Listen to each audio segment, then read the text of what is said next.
Hello fans, Tharries here, and welcome back to another Doctor Who Series 13 to 15 leak. But before we get into it, if you could do me a teeny tiny little favour and click that subscribe button. We're trying to get to 10k by the end of the year, and if we could get there, I would be ever so much appreciated. I love big numbers, and to see that big 10,000 next to my name would just be wonderful. So do me a favour, click that button, and let's get into this leak. Now this is from Project Indigo 63. Now I know many people take these posts with a pinch of salt, and I ask you do the same with this information I'm about to disclose. Everything I'm about to say, to the best of my knowledge, from the sources I have in connection with the BBC. However, some of the info was given to me a few weeks ago, and could have changed in the ever-developing world behind the scenes at Doctor Who. Yes, Jodie Whittaker is leaving Doctor Who in 2022. After Season 13 and 2 specials. Season 13 will begin in Halloween 2021. So we're already seeing a bit of a contradiction with the last video, where they said it was going to be November 1st. There seems to be a bit of a fluctuation on when this series comes out. Personally, I think it makes more sense for the series to air on Halloween 2021, given that we've seen the pumpkins. It would be kind of weird to have a background decoration about a holiday that's just passed, but I could be wrong there. The specials are believed to be broadcasting on Christmas Day 2021, and the latter on New Year's Day 2022. Now, that would see the return of the Christmas special, which personally I would be massively happy about, because I've really missed the Christmas special, I can't lie. Even though the majority of the time they're nowhere near the best of Doctor Who, there's just something warm and fuzzy about them that I think you don't get on the New Year's Day slot. There are current dates penciled in for broadcasting. Season 13 is one of the most ambitious series of Doctor Who in many years. BBC officials have been in talks with Chibnall and the Cardiff production team to ensure the 8 episodes are produced to the best quality in a move to bring in more viewers for the company's flagship show. Marketing for Season 13 is set to begin in August. That is consistent with what we heard in the last one, which I'd be really disappointed by. I feel like I would love to see something this month, especially if it is coming out in October. That just makes sense, because that's what happened with Series 11. I don't see why you would wait that long, because people say to me, well, what's the point in promoting it this early on?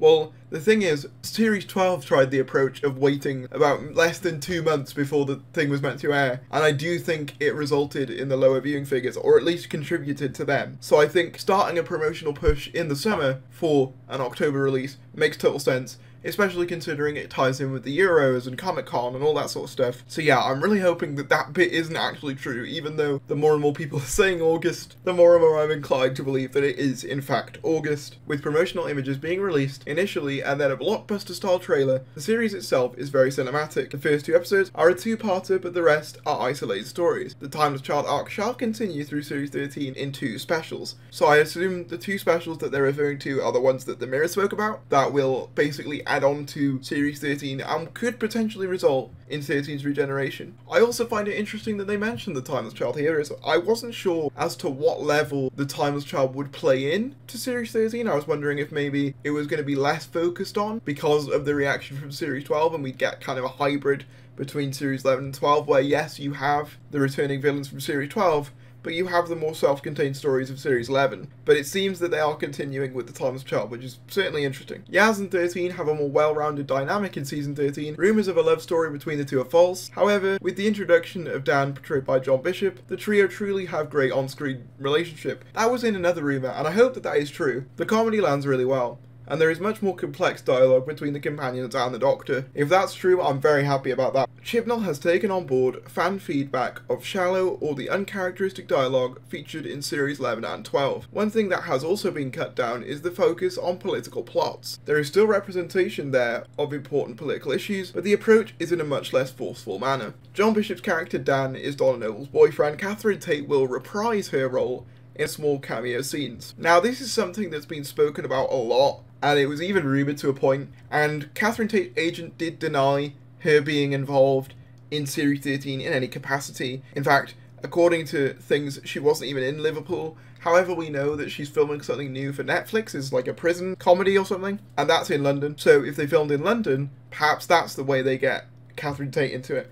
I'm still not convinced. However, there have been a lot of rumours about Dan somehow being related to Donna specifically, although there are a couple of people saying Martha as well. But either way, there's the idea of Dan being related to a former companion that seems to really be going forward a lot in a lot of these leaks and a lot of these rumours, and the more it keeps getting brought up, the more I think there might be some truth to it. However, she will not meet Whittaker's Doctor until the season finale. So I assume that what this is it's kind of the replacement for Captain Jack Harkness, because obviously in Fugitive of June, Captain Jack shows up but doesn't meet the Doctor, and then in Revolution he gets to meet the Doctor. Bit of a similar format to that. Bernard Cribbins was apparently approached to feature in the series, but declined. That's a massive shame, because I do think Bernard Cribbins is very likeable as Wilf, but I can understand him not wanting to come back. John Barrowman's Captain Jack was due to feature in Series 13 pretty heavily in the latter specials. Due to recent events, filmed and written scenes featuring Captain Jack have been cut and replaced. Torchwood was due to receive a reboot in accordance to the relaunch of BBC Three, but this has been postponed indefinitely. I could see that being the case, although I'm really not sure that a Torchwood revival would have been a great idea anyway. As much as a lot of people seem to want it, I just don't know whether the audience is there, because I feel as though if Doctor Who's not pulling in great numbers, it's doing okay, I guess, but it's not pulling in like the heights of what it was during the Russell T Davies era when Torchwood was a thing. If the audience isn't really there for Doctor Who, is it really going to be there for a spin-off? I think the closest point of comparison you can make is when they launched Class, which was at a point where Doctor Who's popularity was dwindling, and as a result, a spin-off about Coal Hill School really didn't interest anybody. But Torchwood is an established franchise, and perhaps has an audience outside of Doctor Who, so I could be wrong. Jo Martin's Doctor will feature in several cameos throughout Season 13. She will feature heavily alongside Whittaker in the 2 specials. That I am happy about, because I don't want them to just forget that Jo Martin's Doctor exists. Because I personally, for me, she made a greater impression on me in one scene than 13 did in 2 series. That's just me personally, although I know a lot of people like 13. Just for me, Jo Martin is the vastly superior of the 2.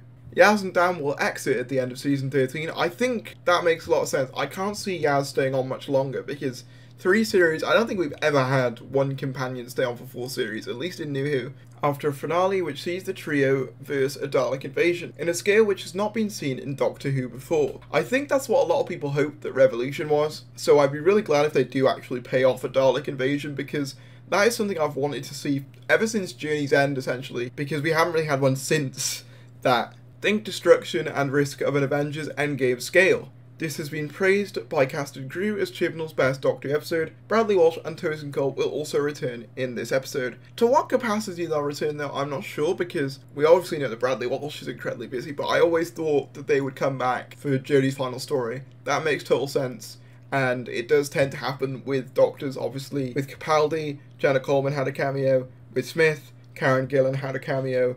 And with 10, obviously you saw most of them. Sacha Dhawan will return as the Master in the 2 specials. It will also be revealed that he is the Timeless Child. Gwendolyn Christie will also feature in 2 specials as RASSILON. Is this all in the same 2 specials? Because that's a lot to cover. It is currently rumoured that Catherine Kelly has been approached to be reintroduced as Quill from Class. I promise I didn't read ahead when I mentioned Class. Promise I haven't read ahead. This is the first time I'm reading this. In one of the upcoming specials. This is after fans signalled her as their favourite from the failed BBC Three show. Chibnall is a fan of Kenny and believes it would be a pity to waste an actress of her talent due to poor reception Class received. In the first special, Earth will be infiltrated by the Division as they search for the Fugitive Doctor. The 13th Doctor will partner with the Fugitive Doctor to drive the Division out of Earth. Through this journey, she will uncover how the Division have impacted her life and who the Fugitive Doctor really is. The Master teams up with the Division to take down the 2 Doctors with the help of his hybrid Cybermasters. The Division then inform him that he is in fact the Timeless Child. Out of anger, the Master destroys the Division and searches for the ousted RASSILON to seek further knowledge. After consultation with RASSILON, the 2 make a pact to regain power of Gallifrey and make the Time Lords the most powerful race in all of time once more. In the second special, the 13th Doctor and Fugitive Doctor must take on the newly rebirthed Gallifrey with the help of some familiar friends and enemies. During this battle, the 13th Doctor is shot by the Master. The Fugitive Doctor kills the Master before she regenerates into the 3rd Doctor, played by Sean Pertwee. The war has ended, RASSILON has been defeated, and then the 13th Doctor will regenerate into the 14th Doctor. How does Sean Pertwee come into that? Editing Tharries here, so I was an idiot and basically didn't figure out that they were referring to the Ruth Doctor regenerating into Sean Pertwee, not the 13th Doctor. I was like, why would the 13th Doctor regenerate twice? Well, it turns out because she's not. And in fact, the Ruth Doctor would regenerate into the 3rd Doctor, effectively making Season 6B and the idea incarnations in between Troughton and Pertwee canon, as opposed to her being pre-Hartnell. Casting of the 14th Doctor will not be announced, and will be the first surprise regeneration of New Who. It is believed that Michaela Cole has firmly accepted the role of the 14th Doctor, another hotly contested tabloid person to be the 14th Doctor. She only will feature in Season 14, and then will exit in the 60th anniversary. Okay, so it's kind of an Eccleston scenario where she only gets 1. Cole has been hired not only to star, but also assist in writing Series 14. Chris Chibnall will reportedly take a step back and only write the outline for Season 14, and other writers will write the teleplays, with Cole apparently penning 3 of the 10 episodes of the series. This move is for Chibnall to focus on the writing of the 60th anniversary, which will be his last episode as the executive producer and showrunner of Doctor Who. I thought Matt Stevens was the executive producer. Correct me if I'm wrong there. The 60th anniversary will be on the same scale as the 50th anniversary. BBC Films are reportedly going to collaborate with BBC Wales production team to produce a feature-length movie for the 60th. Returning Doctors are currently unconfirmed. It is highly likely that David Tennant will return, that's pretty obvious, if shooting scheduling doesn't clash with Good Omens 2 or any other projects. Matt Smith and Peter Capaldi are unlikely to return, as they are currently very busy with other projects. Christopher Eccleston is said to be interested in returning as the Doctor for the 60th after enjoying reprising the character with Big Finish. Casting won't be confirmed until much nearer the time, once Chris Chibnall has completed the teleplay. I'm gonna take a breath because there's a lot in that. So the first thing is, Michaela Cole as the 14th Doctor. Another name that's been hotly debated by the tabloids. I'm not sure it'll happen, although I could see a one-series Doctor being a thing, because by this point it's basically an unspoken rule that each showrunner gets 2 Doctors, even though, according to this, for Michaela's Doctor, Chris Chibnall will sort of take a step back. But then I feel at that point, if he's going to take a step back for Season 14, he might as well just leave. But then that's just my opinion. As for the 60th, I would be really disappointed if they couldn't get Matt or Capaldi back. The leak yesterday said that Matt Smith is the iffy one, and I'm really getting worried now that Matt Smith will be the one that they don't bring back, because of things like the Game of Thrones prequel. But yeah, that's my thoughts on everything so far. Up until that point, up until the stuff about Sean Pertwee, it was looking pretty likely, but now we're getting into the more dicey sections where I'm a little bit more uncertain, but some of this certainly does seem credible. So Rose Monica Jackson is in talks to be the companion in Series 14 and the 60th anniversary. Pete McTeague will take over from Chris Chibnall in 2024 for Series 15. It is believed that he has already approached an actor to take over as the 15th Doctor at the end of the 60th anniversary. Very interesting one. It's a very long one and a very detailed one, which does make me think it's more accurate, but then again it could just be people typing out what they want. As I said, up until about the point where they started talking about the 3rd Doctor coming back, I was sort of on board, but let me know what you guys think about this rumour, comment down below your thoughts, and subscribe if you're new. Thank you for watching, and I'll see you later.